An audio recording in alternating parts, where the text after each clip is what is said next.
మిక్సీలో రుబ్బుకున్న పిండితోటి కూడా వడలు రౌండ్గా బాగా ఫ్లఫీగా అసలు ఆయిల్ పీల్చకుండా పైన క్రిస్పీగా లోపల దూదిలాగా రావాలంటే ఎలా చేసుకోవాలో చిన్న చిన్న టిప్స్ తోటి చూపిస్తాను.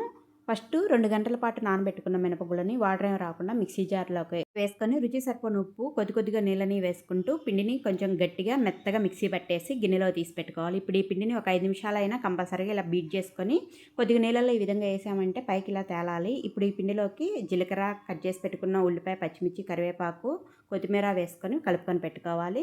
వడలు ఈజీగా రౌండ్గా రావడం కోసం ఇలాంటి గ్లాసుని తీసుకొని కాటన్ క్లాత్ తీసుకొని వీడియోలో చూపిస్తున్నట్టు ఈ క్లాత్ని అంతా కూడా వెనక్కి ఇలాగా పట్టి ఒక రబ్బర్ బ్యాండ్ కానీ క్లాత్ ఎక్కువగా ఉందనుకుంటే గట్టిగా ముడైనా సరే వేసుకోండి. ఇలా చేసిన తర్వాత ఈ గ్లాస్ని నీళ్ళల్లోకి ఈ విధంగా వీడియోలో చూపిస్తున్నట్టు ముంచి చేతిని కూడా నీళ్ళ తడి చేసుకొని తగినంత ఈ మినప్పిండిని తీసుకొని ఈ క్లాత్ మీద పెట్టేసి వడల్లాగా ఒత్తుకొని వేడివేడి ఆయిల్లో వేసుకొని మంచి కలర్ వచ్చినాక తీసేసుకోవాలి.